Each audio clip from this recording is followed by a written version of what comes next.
Hi hello ನಮಸ್ಕಾರ, welcome back to my another video. So ನಾವು ಇವತ್ತು ಎಲ್ಲಿಗೆ ಹೋಗ್ತಾ ಇದ್ದೀವಿ ಅಂದರೆ ಒಂದು ಅದ್ಭುತವಾದ ಒಂದು ಪುಣ್ಯಕ್ಷೇತ್ರಕ್ಕೆ ಹೋಗ್ತಾ ಇದ್ದೀವಿ. ಅದು ಯಾವುದು ಅಂದರೆ ಕರ್ನಾಟಕ ರಾಜ್ಯದ ಚಿತ್ರದುರ್ಗ ಜಿಲ್ಲೆಯ ಹೊಸದುರ್ಗ ತಾಲೂಕಿನಲ್ಲಿ ಪ್ರಕೃತಿಯ ಮಡಿಲಲ್ಲಿ ನೆಲೆಸಿರುವ ಅಪರೂಪದ ಪುಣ್ಯಕ್ಷೇತ್ರವೇ ಶ್ರೀ ಹಾಲುರಾಮೇಶ್ವರ ಕ್ಷೇತ್ರ. ಈ ಪವಿತ್ರ ಕ್ಷೇತ್ರವು ಚಿತ್ರದುರ್ಗದಿಂದ ಸುಮಾರು 50 ಕಿಲೋಮೀಟರ್ ದೂರದಲ್ಲಿದ್ದು ಹೊಸದುರ್ಗ ಪಟ್ಟಣದಿಂದ ಕೇವಲ 12 ಕಿಲೋಮೀಟರ್ ದೂರದಲ್ಲಿದೆ. ಪ್ರೈವೇಟ್ ಬಸ್ಗಳು ಹಾಗೂ ವಾಹನಗಳು ಮೂಲಕ ಸುಲಭವಾಗಿ ಈ ಕ್ಷೇತ್ರವನ್ನು ನೀವು ತಲುಪಬಹುದು. ಸೊ ಈ ಜಾಗದ ತ್ರೇತಾಯುಗದ ಐತಿಹಾಸ್ಯ ಏನು ಅಂದರೆ, ಸ್ಥಳೀಯ ನಂಬಿಕೆಯ ಪ್ರಕಾರ ತ್ರೇತಾಯುಗದಲ್ಲಿ ಸ್ವಯಂ ಶ್ರೀರಾಮಚಂದ್ರನ ಕೈಯಿಂದ ಪ್ರತಿಷ್ಠಾಪಿತವಾಗಿದೆ ಎಂದು ಜನ ನಂಬ್ತಾರೆ. ಈ ಕ್ಷೇತ್ರದ ಶಿವಲಿಂಗವು ಉದ್ಭವ ಮೂರ್ತಿಯಾಗಿದೆ. ದೇವಾಲಯದ ಮುಂದೆ ಭವ್ಯವಾಗಿ ಪ್ರತಿಷ್ಠಾಪಿತ ಆಗಿರುವ ನಂದಿ ಮೂರ್ತಿ ಭಕ್ತರನ್ನು ಶಾಂತವಾಗಿ ಸ್ವಾಗತಿಸುವಂತೆ ಕಾಣುತ್ತೆ. ಹಾಗೆ ಈ ಒಂದು ಜಾಗದ ಒಂದು ವಿಶಿಷ್ಟ ಹಾಗೂ ಅದ್ಭುತವಾಗಿರೋದು ಏನಂದರೆ ಅದ್ಭುತ ಗಂಗಾಕೊಳ. ಈ ಕ್ಷೇತ್ರದ ಅತ್ಯಂತ ವಿಶಿಷ್ಟ ಆಕರ್ಷಣೆ ಇದು ಪವಿತ್ರವಾದ ಗಂಗಾಕೊಳ. ಇಲ್ಲಿಗೆ ಆಗಮಿಸುವವರು ಭಕ್ತರು ಮೊದಲು ಗಂಗಾ ಮಾತೆಗೆ ವಂದನೆ ಸಲ್ಲಿಸಿ ಪೂಜೆ ಮಾಡಿ ನಂತರ ಗಂಗಾ ಕೊಳದಲ್ಲಿ ಸ್ನಾನ ಮಾಡಿ ತಮ್ಮ ಮನದ ಆಸೆಗಳನ್ನು ಭಗವಂತನಲ್ಲಿ ಕೋರಿಕೊಳ್ತಾರೆ. ಈ ಜಾಗದ ಒಂದು ಅಚ್ಚರಿಯ ಸಂಗತಿ ಏನಂದರೆ, ಸ್ವಲ್ಪ ಸಮಯದ ನಂತರ ಇವರು ಕೇಳಿಕೊಂಡ ಒಂದು ಸ್ವಲ್ಪ ಸಮಯ ಆದ ನಂತರ ಈ ಕೊಳದ ನೀರಿನ ಮೇಲ್ಮೈಯಲ್ಲಿ ವಿವಿಧ ವಸ್ತುಗಳು ತೇಲಿ ಬರುತ್ತೆ. ಫಾರ್ ಎಕ್ಸಾಂಪಲ್ ಯಾವ್ಯಾವ ರೀತಿ ವಸ್ತುಗಳಂದರೆ ವಿಳೆದೆಲೆ, ಹೂವು, ಹಣ್ಣು, ಕಾಯಿ, ಮೊಸರನ್ನ, ಬೆಳ್ಳಿ ನಾಣ್ಯ, ತೆಂಗಿನಕಾಯಿ, ಬೆಳ್ಳಿ ತೊಟ್ಟಿಲು ಮುಂತಾದ ವಸ್ತುಗಳು ಅವರ ಭಕ್ತರ ಒಂದು ಬೇಡಿಕೆಯ ಅನುಗುಣವಾಗಿ ಕಾಣಿಸ್ಕೊಳ್ಳುತ್ತೆ. ಸೊ ಅವ್ರಿಗೆ ಒಳ್ಳೇದಾಗುತ್ತೆ ಅಂದರೆ ಈ ಥರ ಎಲ್ಲ ವಸ್ತುಗಳು ಕಾಣಿಸುತ್ತೆ. ಸೊ ಅವರು ಕೇಳಿಕೊಂಡ ಒಂದು ವರ ಅಥವಾ ಒಂದು ಏನೋ ಕೆಲಸ ಆಗಲ್ಲ ಅಂದರೆ ಅದು ಒಂದು ನಕಾರಾತ್ಮಕವಾಗಿ ಕೂಡ ಕಾಣಿಸ್ಕೊಳುತ್ತೆ. ಎಕ್ಸಾಂಪಲ್ ಯಾವ ರೀತಿ ಅಂದರೆ ಹೊಡೆದಿರೋ ಬಳೆ ಆಗಿರ್ಬೋದು, ಕಲ್ಲಿನ ಚೂರು, ಈ ರೀತಿ ಈ ವಸ್ತುಗಳ ಆಧಾರವಾಗಿ ಅರ್ಚಕರು ಭಕ್ತರಿಗೆ ಇಷ್ಟಾರ್ಥ ಸಿದ್ಧಿಯಾಗುವ ಸೂಚನೆಗಳನ್ನು ವಿವರಿಸ್ತಾರೆ. ನೀವಿಲ್ಲಿ ನೋಡಬಹುದು, ಜನರು ಎಷ್ಟು ಜನ ಇಲ್ಲಿ ನಿಂತು ಕಾಯ್ತಾ ಇದ್ದಾರೆ ಅಂದರೆ ಅವರೆಲ್ಲ ತಮ್ಮ ಬೇಡಿಕೆನ ಕೇಳ್ತಾ ಇದ್ದಾರೆ. ಒಂದೊಂದಾಗಿ ಅವರು ಕೋರ್ಕೊಂಡ ಒಂದು ಕೆಲಸನೋ ಏನಾದರೂ ಆಗಲಿ ಅದು ಆಗುತ್ತೆ ಆಗಲ್ವಾ ಅನ್ನೋದಕ್ಕೆ ಆ ಕೊಳದಿಂದ, ಗಂಗಾ ಕೊಳದಿಂದ ವಸ್ತುಗಳು ಮೇಲ್ ಬರ್ತಾ ಇದೆ. ಸೊ ಒಂದೊಂದಾಗಿ ಮೇಲ್ ಬಂದಿದ್ದನ್ನು ನೋಡಿ ಅರ್ಚಕರು ಅವರಿಗೆ ವಿವರಣೆ ಕೊಡ್ತಾರೆ.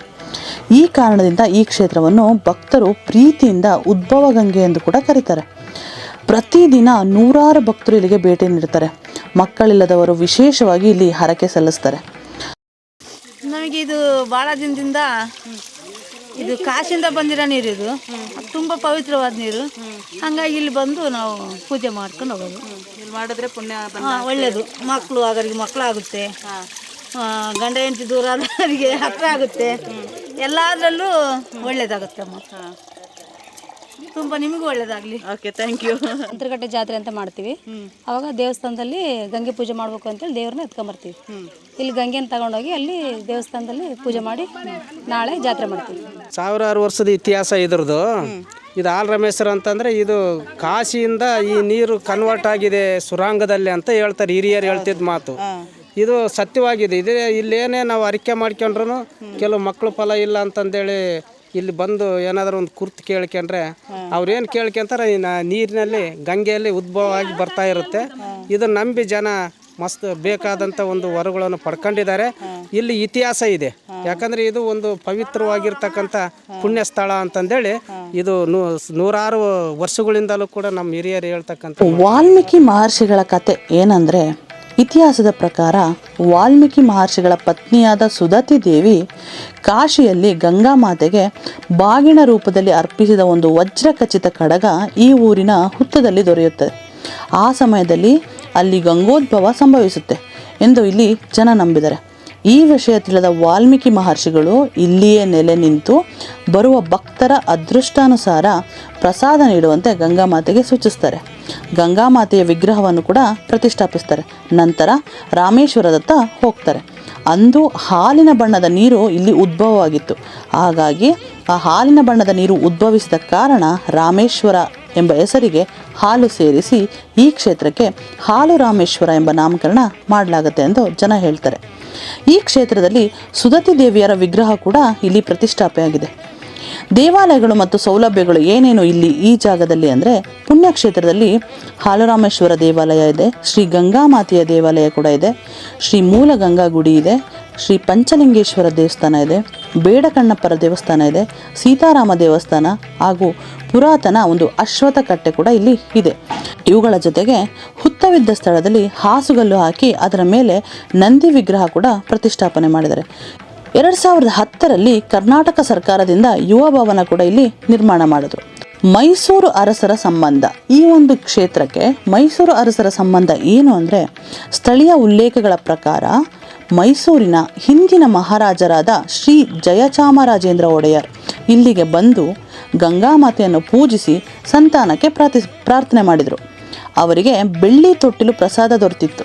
ಹಾಗಾಗಿ ಅದಾದ ನಂತರವೇ ಶ್ರೀಕಂಠದತ್ತ ನರಸಿಂಹರಾಜ ಒಡೆಯರು ಜನಿಸಿದರು ಎಂಬ ನಂಬಿಕೆ ಇದೆ. ಈ ದೇವಸ್ಥಾನದಲ್ಲಿ ಪೂಜೆಗಳು ಆಚರಣೆಗಳು ಯಾವ ರೀತಿ ನಡೆಯುತ್ತೆ ಅಂದರೆ, ನವರಾತ್ರಿ ಮತ್ತು ಮಹಾಶಿವರಾತ್ರಿ ಸಂದರ್ಭದಲ್ಲಿ ಇಲ್ಲಿ ವಿಶೇಷ ಪೂಜೆ ಜರುಗುತ್ತೆ. ರಾಮೇಶ್ವರ ಸ್ವಾಮಿಗೆ ಶೈವಗಮನ ಪದ್ಧತಿಯಂತೆ ನಿತ್ಯ ಪೂಜೆ ನಡೆಯುತ್ತೆ. ಹಲವು ಭಕ್ತರು ಹರಕೆ ಹೊತ್ತು ಇಲ್ಲಿಯೇ ವಿವಾಹ ಕೂಡ ಮಾಡ್ಕೊಳ್ತಾರೆ. ಜಾತಿ ಮತ ಧರ್ಮ ಯಾವುದೇ ಭೇದ ಇಲ್ಲದಲೆ ಎಲ್ಲರಿಗೂ ಕೂಡ ದೇವರನ್ನು ಮುಟ್ಟಿ ಪೂಜಿಸುವ ಒಂದು ಅವಕಾಶ ಇಲ್ಲಿ ದೊರೆಯುತ್ತೆ. ಹಾಗಾಗಿ ಈ ಒಂದು ಪುಣ್ಯಕ್ಷೇತ್ರ ತುಂಬ ಅದ್ಭುತವಾಗಿದೆ ಅಂತ ಹೇಳ್ಬೋದು. ಇಲ್ಲಿ ಅಭಿವೃದ್ಧಿ ಕಾರ್ಯಗಳನ್ನ ಕಡೆ ನೋಡಿದ್ರೆ, ವಿಜಯನಗರ ಅರಸರು ಹಾಗೂ ದುರ್ಗದ ಪಾಳೆಗಾರರು ಈ ಕ್ಷೇತ್ರವನ್ನು ಹಿಂದೆ ಅಭಿವೃದ್ಧಿಪಡಿಸಿದ್ರು ಅಂತ ಹೇಳ್ತಾರೆ. ಇತ್ತೀಚೆಗೆ ರಾಜ್ಯ ಸರ್ಕಾರವು ಸುಮಾರು 4 ಕೋಟಿ ರೂಪಾಯಿ ವೆಚ್ಚದ ಮಾಸ್ಟರ್ ಪ್ಲಾನ್ ರೂಪಿಸಿ ಈ ಕ್ಷೇತ್ರದ ಸಮಗ್ರ ಅಭಿವೃದ್ಧಿ ಕ್ರಮ ಕೈಗೊಂಡಿದೆ.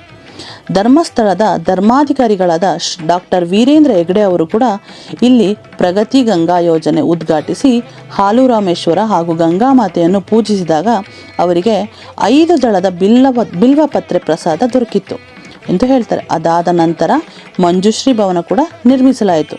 ಪ್ರಸ್ತುತ ಈ ದೇವಾಲಯವು ಮುಜರಾಯಿ ಇಲಾಖೆಗೆ ಒಳಪಟ್ಟಿದೆ.